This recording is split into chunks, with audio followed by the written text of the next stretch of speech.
Welcome back to the Moonshot Podcast. I'm Astro, your host and captain of Moonshots. In the last season of the podcast, we took you behind the scenes at the Moonshot factory to learn how these science fiction sounding businesses could be created. Things like Google Brain and Waymo and Wing.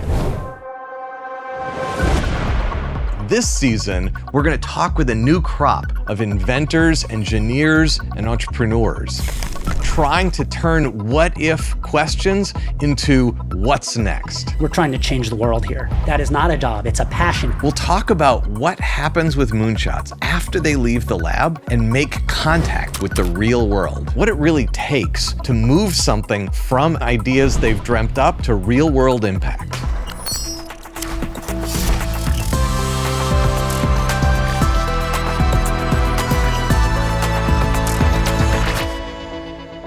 This is the Moonshot Podcast. Healthcare is a $5 trillion a year business just in the United States. Healthcare workers are working so hard to provide for patients, yet costs are rising. We have a shortage of providers. There's an explosion of data. X has been thinking about these problems for years, and we have a few ideas.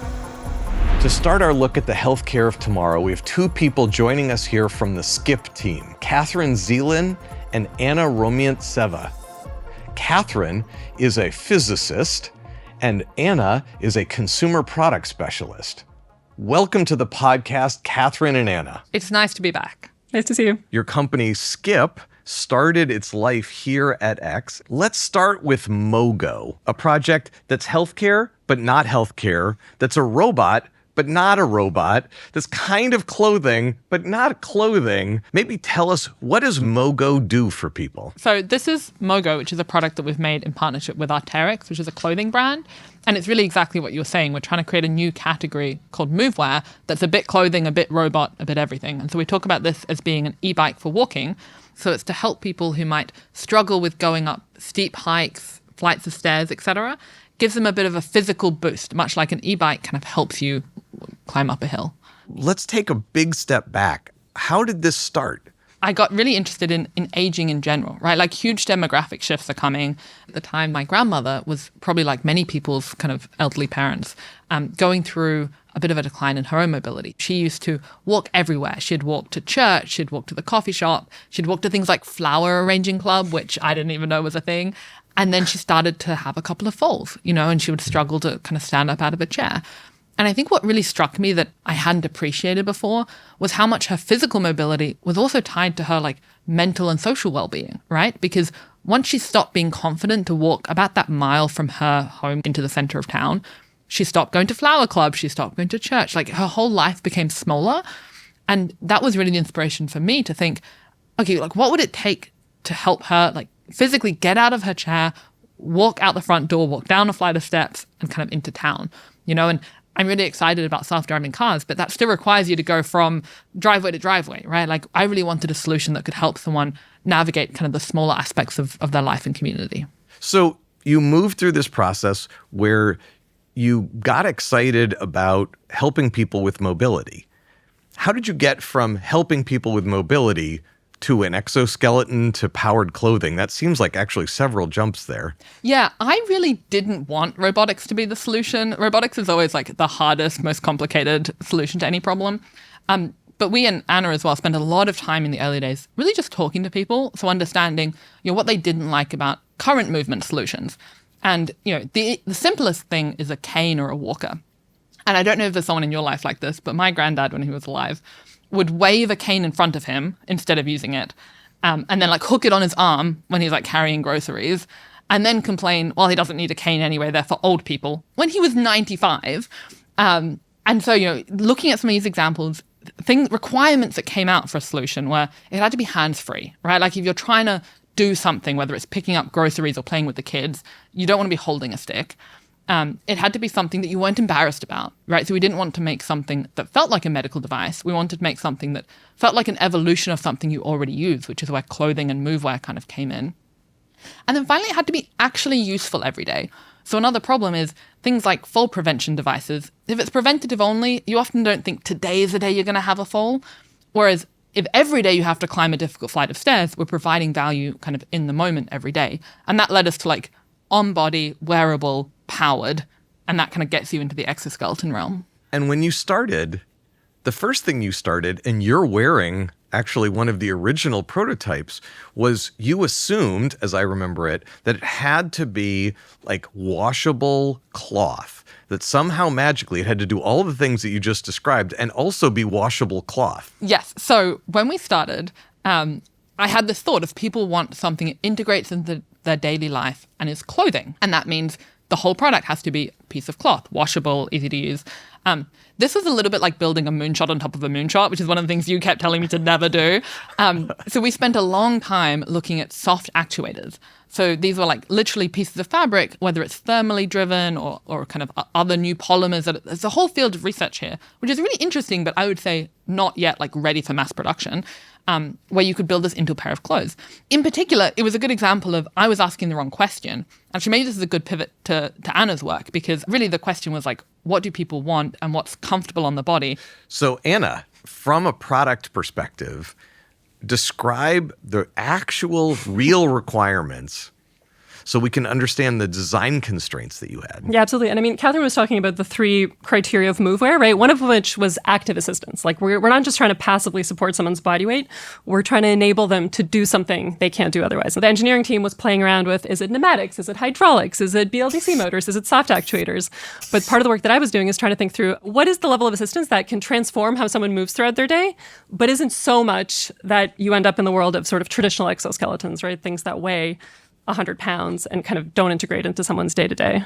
And so that was kind of the work that I was doing, trying to think through like, what does this look like 10 years down the road if we've de-risked the technology and are actually starting to build a product around it. And I'm actually wearing one so I can give you a little tour.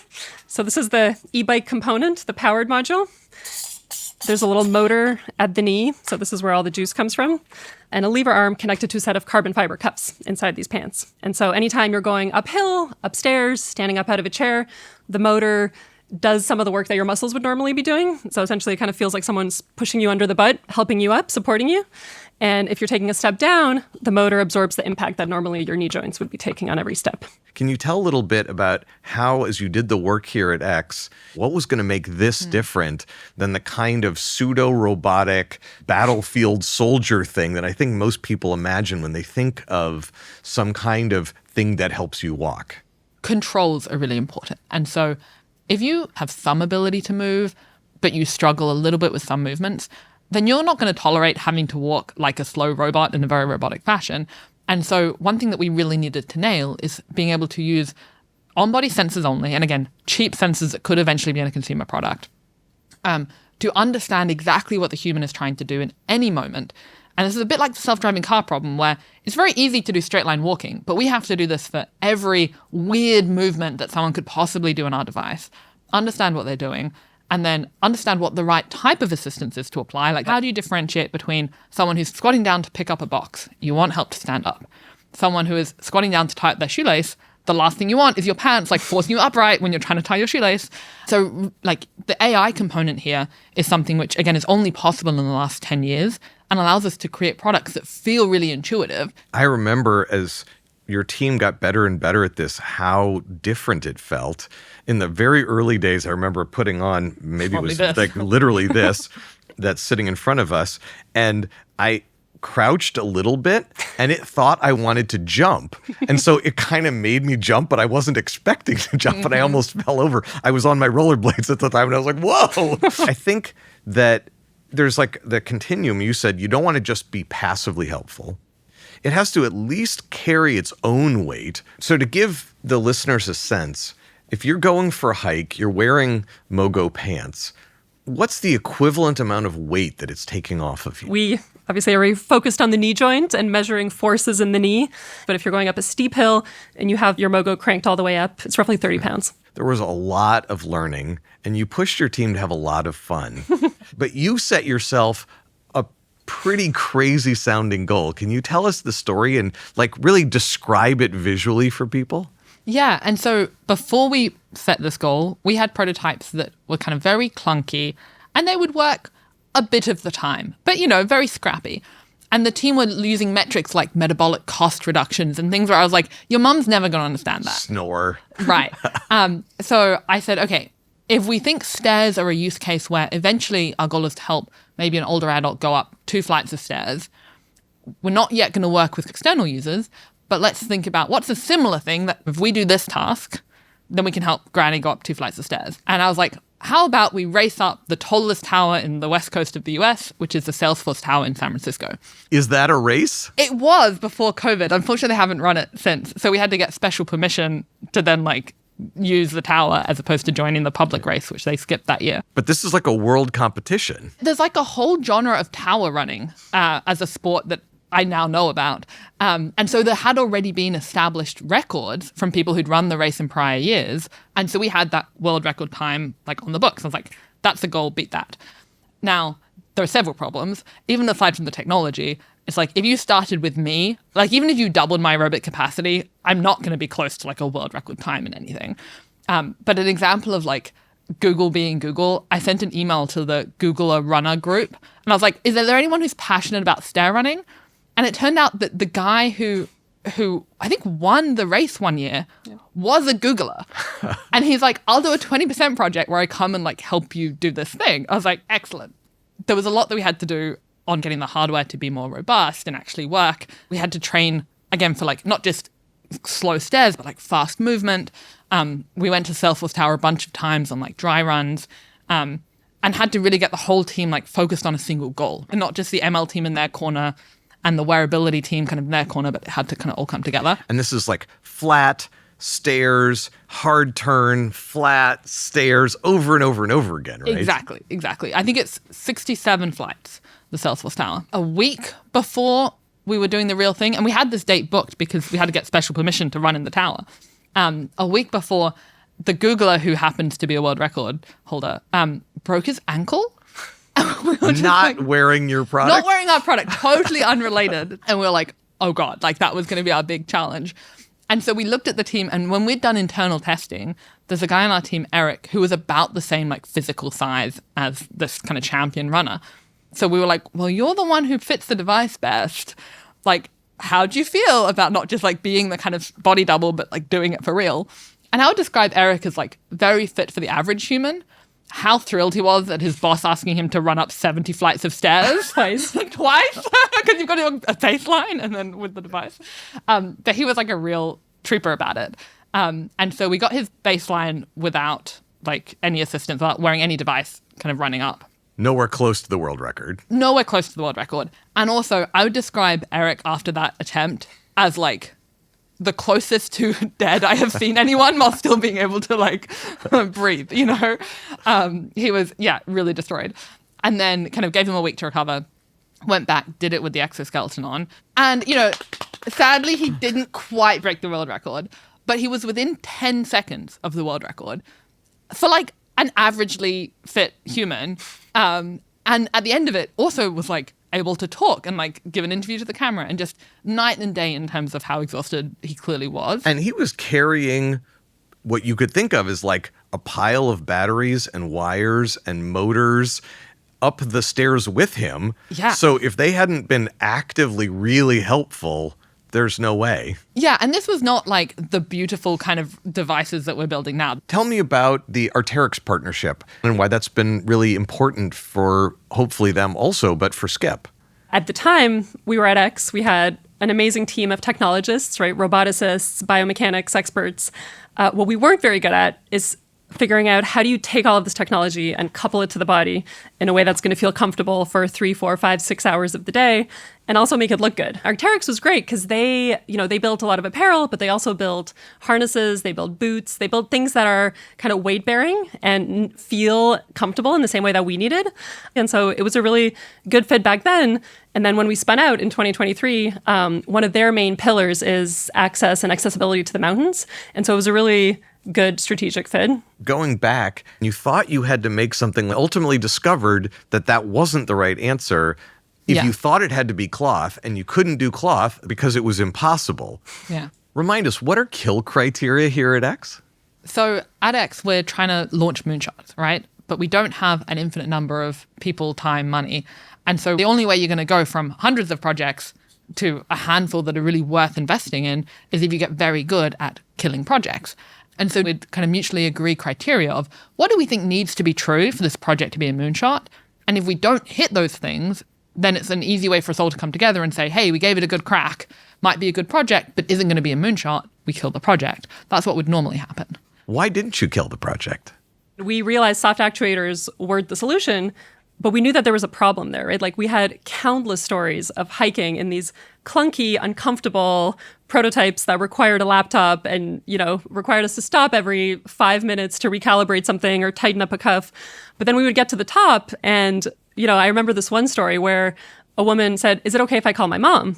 And we said, "Of course." And she got her phone out and called her mom and said, "Mom, I just did this hike for the first time in 10 years," and started crying. And so there was obviously a need there, and we were onto something. So we had to take a really hard look at why had we written the criteria like that? Because also I wasn't perfect at my job, right? Kind of came up with kill criteria based on our best information at the time. And then we broke down, why did we think it needed to be fabric? The reason we wanted fabric is we wanted something that was really comfortable. So it's comfortable is definitely a kill criteria, but it doesn't matter how it's comfortable. The real learning was that we should have been focused on solving the problem, not in a particular solution. So you graduate, you're now Skip on the outside, and you're actually doing two paths in parallel, the sort of mildly mobility challenged that you've just described, but you're also working with Parkinson's patients. How do you manage both, and how different are the two products? I'm very glad you asked. Because it's a terrible idea for a startup to do two products. But you've taught me very well. What you should do is think about what is the most difficult part of your vision and de-risk the most difficult thing first. We need to be able to support a huge variety of different movement challenges, right? And one of our theses is, we can do a lot of that customization to different needs using software and AI and controls with a limited sort of range of hardware. The hardware looks very different. The Parkinson's product, it's a hip device, so it's a totally different joint. But we can use a lot of the same actuator design. We can use the same kind of chips. Again, the software and the data collection layer is all the same. We just train the controls specifically for the Parkinson's patient. So there's a lot more individualization happening there. You know what I think we should do? Try them? Yeah, I think let's go try them on for size. Great. Let's do it. Let's do it. So we're going to put you in one of the early prototypes today. All right, I'm speeding up. This is a really steep incline. Well, the problem is you're quite a bit fitter than our average user, so we have to find something that Make it difficult? makes it difficult for you. Okay. Exactly.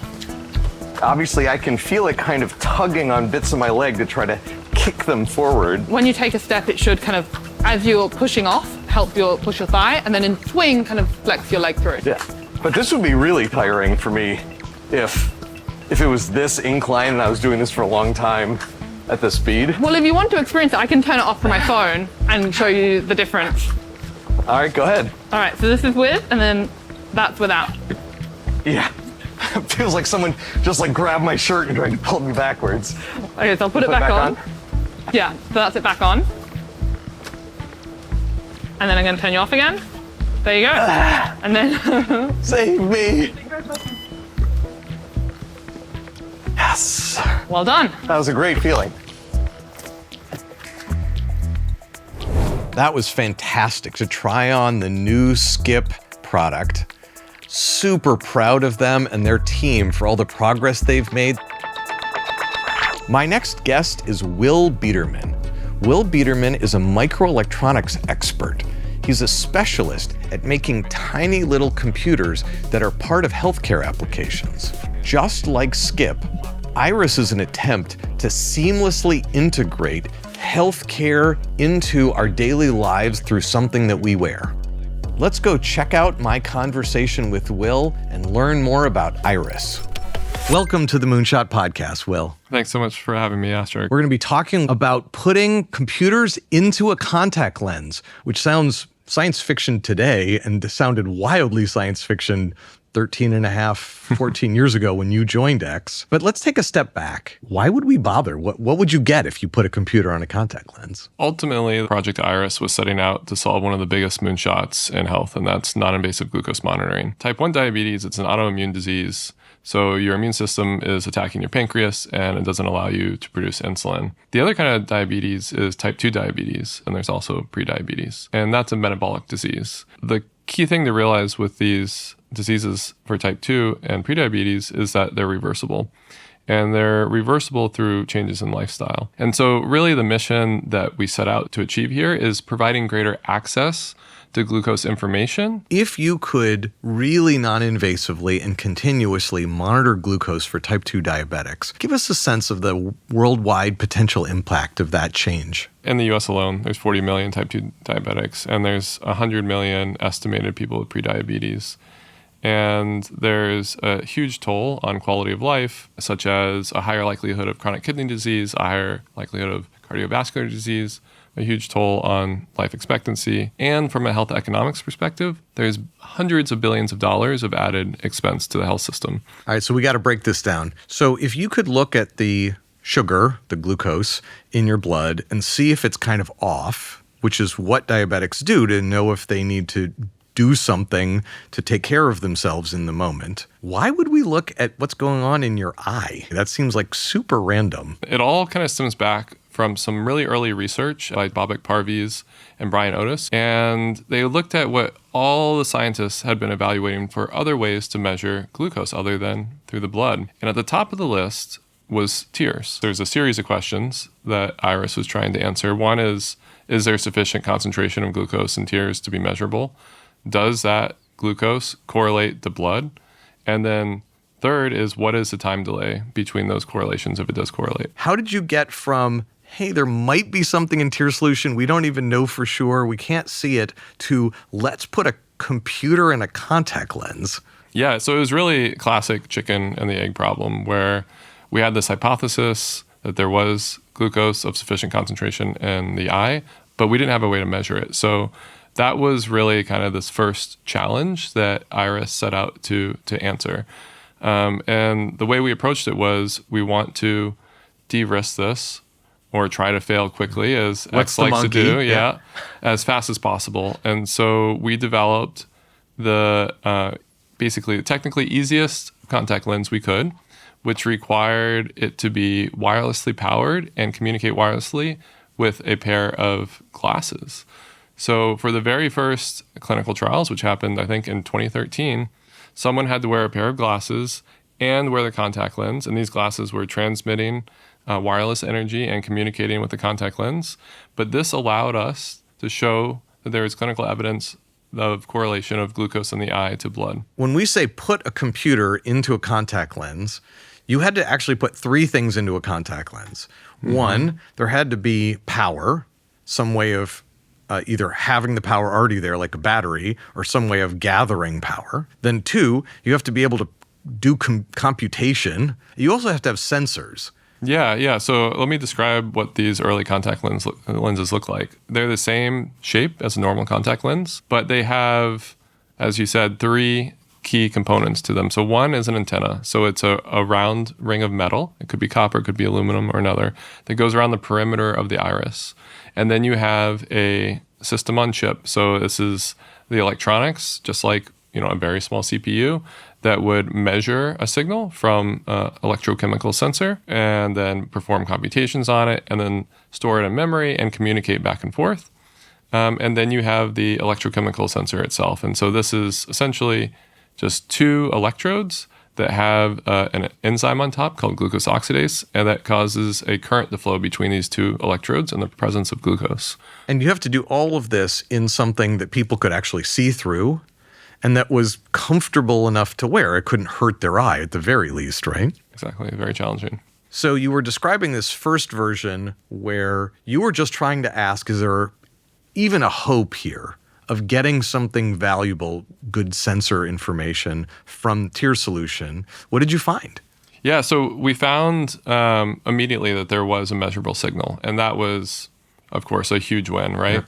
Yeah. We also found that this fundamental modality of wearing glasses probably wasn't the right long-term approach. One, from a product and user experience, you're either going to wear glasses or wear contact lenses. There's not going to be anybody in the world that wants to wear both. At the same time, there was a reliability problem with the glasses. And what I mean by that is I described this ring, this antenna around the iris.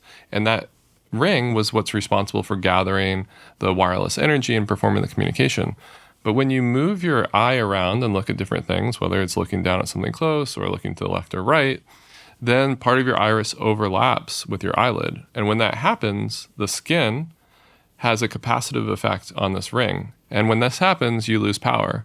So we're going to have to get away from wearing glasses. We've got this initial exciting news that there's probably enough value in the tier solution information for us to help diabetics. And now we're going to have to put a battery onto a contact lens. Exactly. Like, what was the next step like? Yeah, so ultimately we had to make the world's smallest batteries. And to give you a sense, these batteries were 1 by 1 millimeter on a side and 100 microns thick. So, these are basically a speck, right? If you try and look them on your finger, they're hard to see.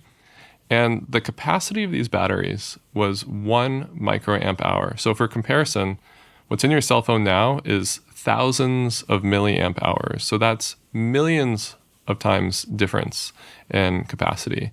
But ultimately, we were able to fabricate these at very large scale and integrate them into the lens next to the miniature computer. Would you like to see the contact lens? I'd love to. I brought one with me. This is pretty old. I had to dig it out of my closet. It was like circa 2014, yeah, that's maybe. Right, yeah. It is a regular contact lens. It's just, you have to look really closely to even see that there's a tiny bit of metal there. It's got a really thin ring, a little bit thicker than a human hair. It's most of the way towards the outside. And then there's what looks like 4 tiny little almost pieces of glitter that are near the edge of the ring. One of those, the largest one, is the battery, right? Yep. And one of them is the sensor, and one of them is the compute? Yeah, the sensor is the interdigitated fingers. That is really cool. And the communication, for this one, you would hold up the phone and it would send information that was near field communication, kind of like when someone beeps at the grocery store today. Exactly. And then I also brought, these are some of the chips that power the contact lens. So these do all the sensing, they do all the compute. Did we not do a full fab? Like a full wafer? We only had parts of a wafer? We did eventually. So I have a wafer at home, a 12-inch wafer. 12-inch wafer. And they're so small, right? That has tens of thousands of individual chips on them. It's beautiful. It's a computer, but all you can see without a microscope is 1 millimeter on a side. It looks like a tiny piece of silver glitter. Awesome. So moving forward a little bit, let's say we've got a battery on it and we've got a computer and it's wearable. My understanding is that the wearability was okay, but not great because you had to have harder, firmer lenses. Yeah, exactly. So I think that was a constant challenge, the comfort. You hit the nail on the head. So these devices, they had metal in them as an antenna. They had electronics in them. So they're just inherently going to be thicker and more rigid than a standard silicon contact lens. And so the comfort was a constant piece of feedback from wearers of the device. And I think that kind of a big turning point for this program was in 2014 when we partnered with Novartis. Mm-hmm. And then we began to work with them on scaling this technology for clinical validation as well as for manufacturability. Now we're about to take some really surprising hard right turn.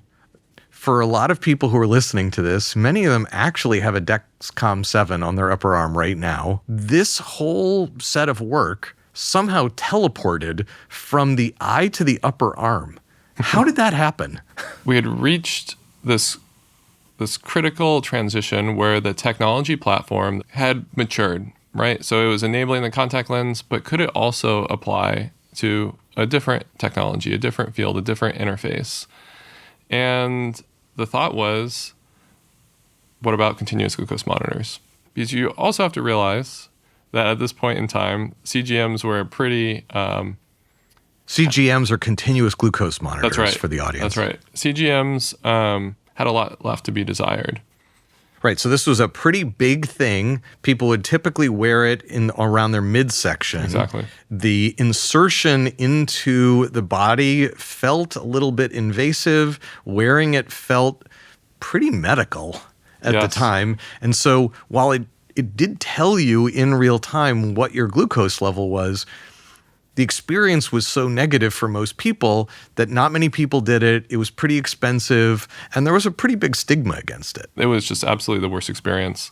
So nobody wore one of these unless they needed to, and that meant that they were used by people with type 1 diabetes and would never have been used by someone with type 2 diabetes, let alone someone with prediabetes. So paint a little bit of a picture about how you got from this tiny computer, tiny sensor, tiny battery on the eye to basically a Band-Aid that went on your upper arm. Yeah, so the first thing we wanted to do is prove the concept. So we took exactly the same technological platform, and we took a commercially off-the-shelf continuous glucose monitor. We started a clinical trial. We put the glucose monitor on someone, and then we electrically connected that sensor to our platform from Iris. And at the same time, we took another device, an off-the-shelf CGM, and we applied it. And then through that clinical trial, we compared the results, and we found that they were indistinguishable. And that was really the birth of what became the CGM project. And this became the Dexcom 7, and hundreds of millions of people in the world now have these on their arms today, right? That's right. And I think this is a really gorgeous example of one of X's mantras about falling in love with the problem, that you were willing to leave behind your presumption about how to solve the problem. You didn't have to throw away all of what you had built, just sort of repurpose it in a surprising way. Exactly. Yeah, there was this tipping point. Once we got Iris's technology mated with a commercially available glucose sensor, the line of sight became very clear to a commercial pathway, and it became very clear that we were going to be able to get these devices small enough, low enough costs that they could be adopted by a broader population. Knowing what you know about this space, do you see anything in the future? You want to place a bet? Yeah, I think that the progression of CGMs to the state that they are at now really opens up a new possibility on two fronts. So one is the general space of metabolic health. So this is the idea that glucose information can be relevant and useful to someone even without prediabetes. It can help you feel more metabolically healthy, and you can change the way you eat, change the way you exercise, all in response to managing a lower glycemic index. The other is that having this wearable sensing platform is useful for more than just sensing glucose, where you can start sensing other biomarkers. Any other sense of ways that medical technologies over time, instead of being hospital machines that go bing, can kind of enter into our everyday lives and help us live better, fuller, healthier lives as just a natural part of us getting on with life?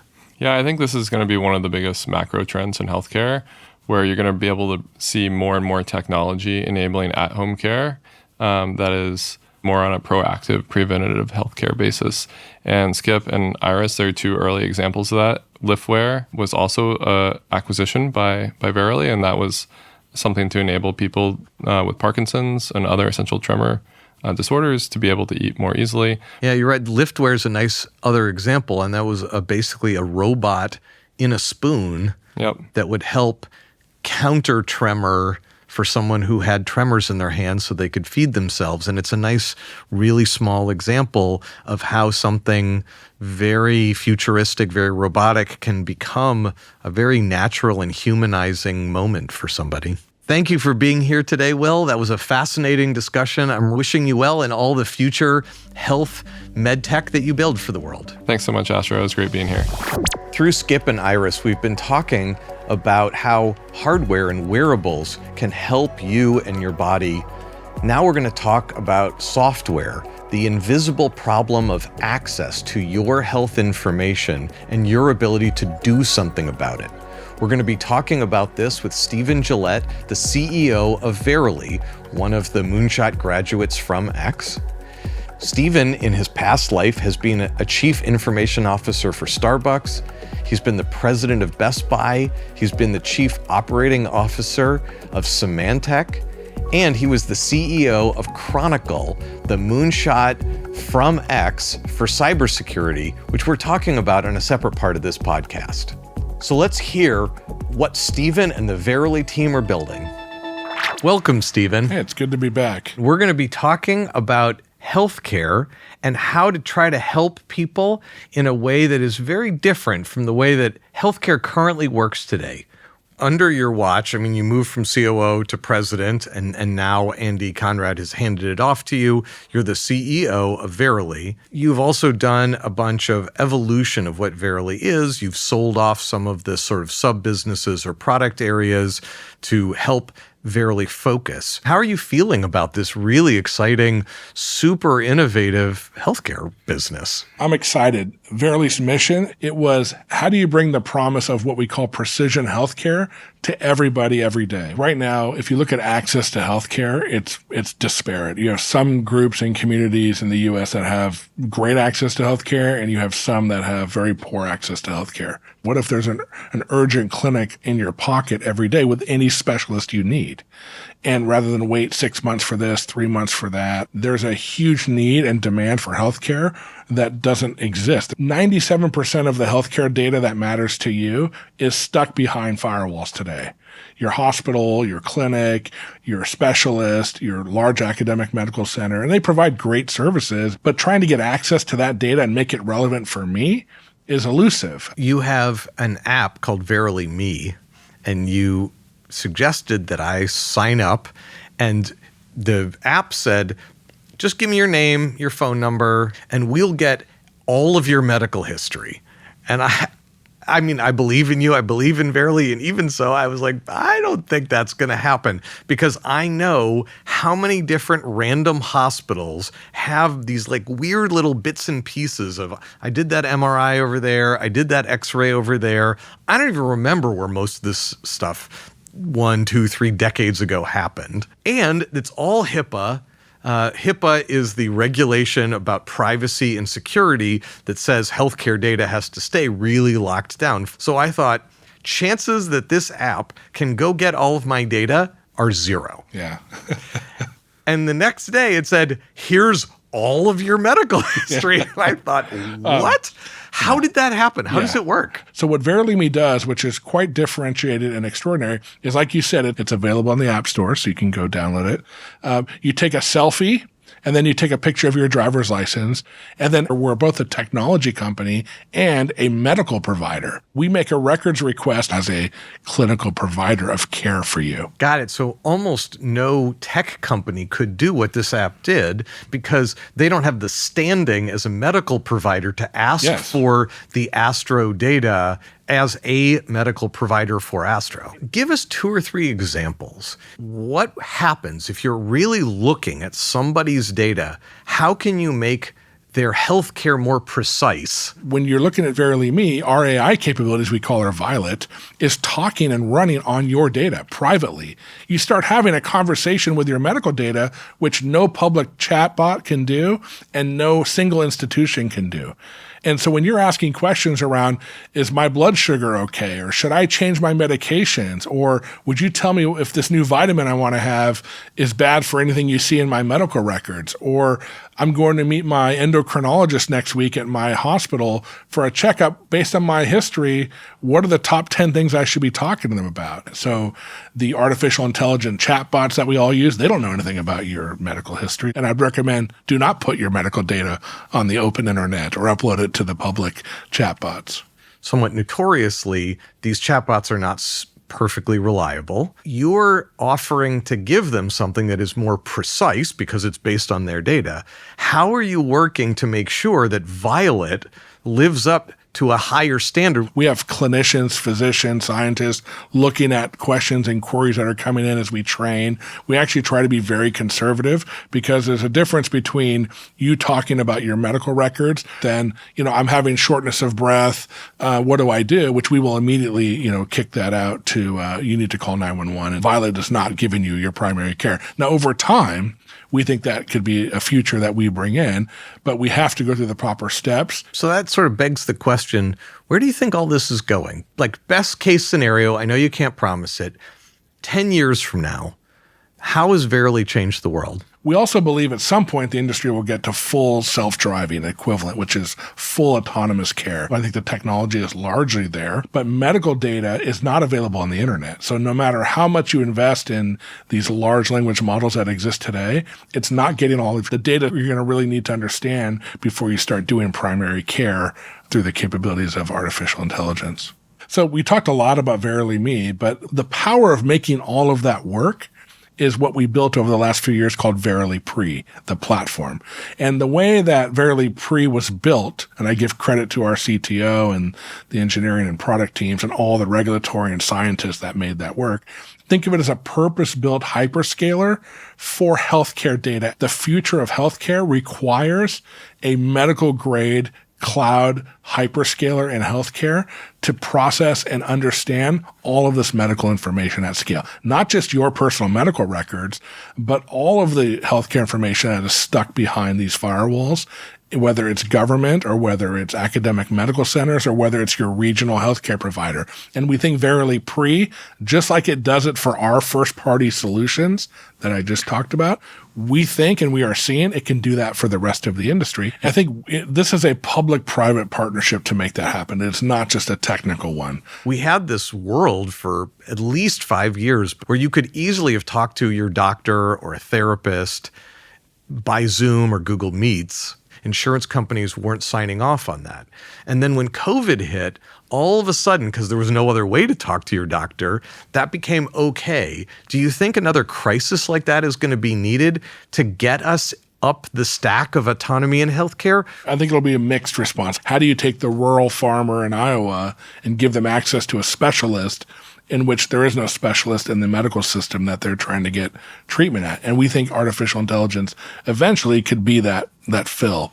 So I think it's not so much about there's going to be a step change, and it's more about here's how these technologies can be deployed to bring great, robust healthcare to groups around the United States and ultimately the world that don't today have access to great healthcare. It's a really inspiring vision.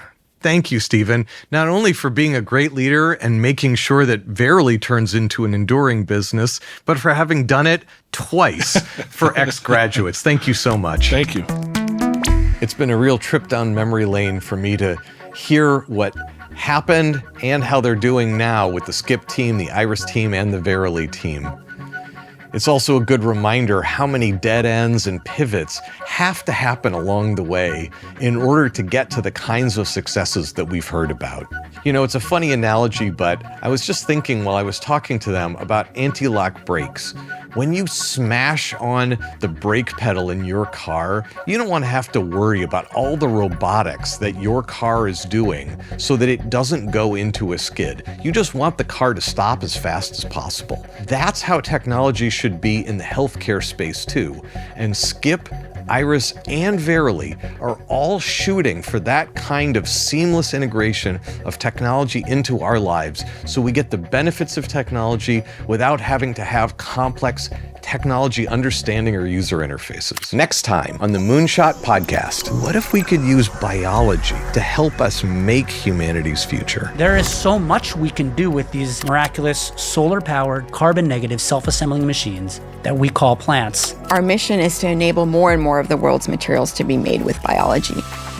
This is the Moonshot Podcast, a peak action production for X, the Moonshot Factory, with me, Astro Teller. You can find more episodes wherever you get your podcasts and on our YouTube channel. If you want to take your own moonshots, we've developed a masterclass certificate course. Check it out in the show notes below. If you enjoyed this podcast, don't forget to subscribe. It helps other people find out about this series.